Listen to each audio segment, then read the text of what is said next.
situată în orașul Anina, în apropierea Puțului 1, fostului Puț 1.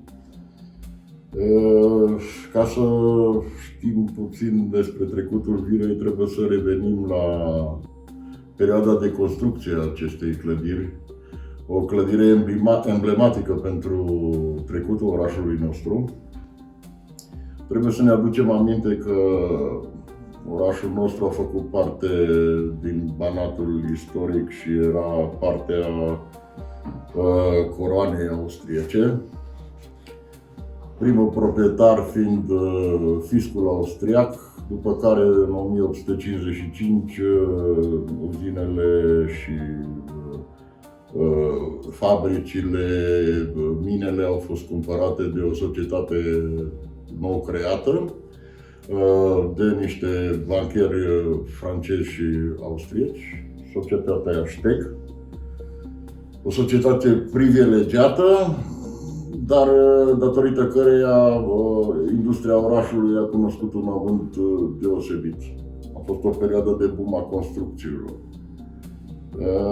Clădirile de acest tip, vila în care ne aflăm acum, de exemplu, ea a adăpostit inspectoratul minier.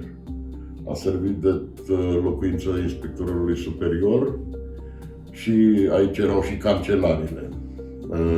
Conducerea minelor era împărțită în două, inspectoratul minier și direcțiunea minelor. Direcțiunea minelor se afla în cealaltă vilă, care ulterior a devenit primăria orașului, sediul primăriei orașului Anina, iar acum este sediul Centrului Cultural Muzeistic din Anina. Astfel de vile au mai fost construite și la Puțul 2 și la Puțurile 3 și 4, 3 Friedrich și 4 Colovrat din Valea Tereziei. Toate aceste vile construite în apropierea puțurilor miniere au adăpostit cadrele de conducere ale puțurilor respective. Vila de față a avut un trecut mai deosebit datorită faptului că aici a fost inspectoratul minier, iar direcțiunea minelor fiind subordonată inspectoratului minier. Aceste vile au fost construite undeva în perioada 1863 până în 1873, până la centenarul localității, și au fost unele dintre ele foarte bine întreținute până în ziua de astăzi. Vila în care ne aflăm, Vila Ferdinand, după ce a trecut în proprietatea statului când au venit comuniștii la putere, a servit de o casă de oaspeți pentru mina din Anina. Ulterior, unul din etaje devenind și o locuință, a fost închiriată unei familii ca și locuință. Noul proprietar le-a achiziționat ambele, adică și fosta locuință și casa de oaspeți, și i-a redat strălucirea de altă dată, fiind foarte atent la detalii și la obiectele, cum le vedeți și dumneavoastră, de decor.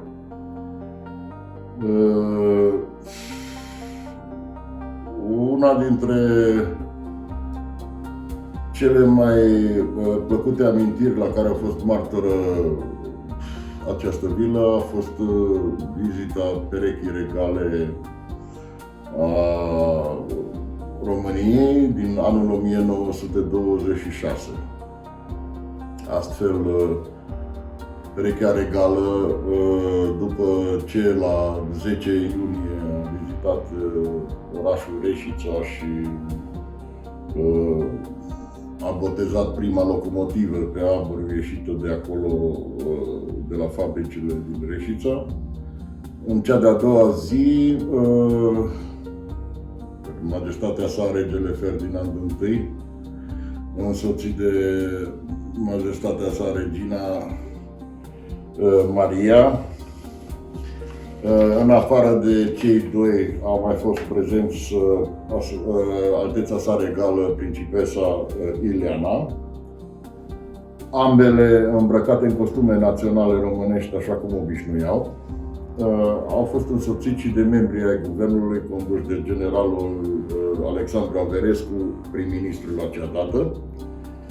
A mai fost de față și mareșalul Palatului Regal Constantin Ghiot și, așa cum mai spune Majestatea sa Regina Maria în semnările sale, a mai fost de față Barbu Știrbei, Alexandru Vaida Voivod, Simchi, Angelescu și Scheleti.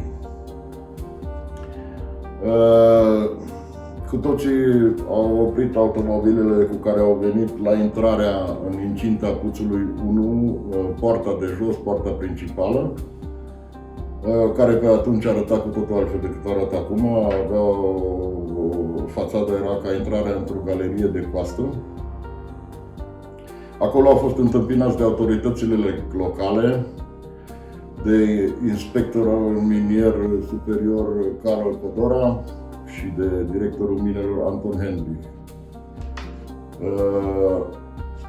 Apoi au inspectat puțul Hungaria, așa cum se numea atunci, vizita și inspecția culminând cu rebotezarea puțului Hungaria în puțul Regele Ferdinand I.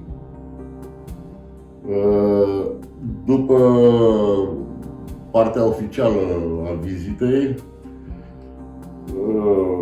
fețele regale s-au retras puțin în această vilă, unde au servit o gustare, iar Majestatea sa Regele s-a odihnit.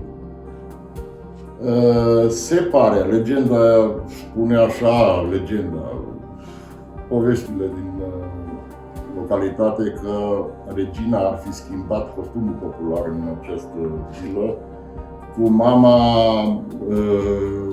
regretată învățătoare Iftimiciuc. Ar fi făcut schimb de costume populare între ele în timpul acestui sejur.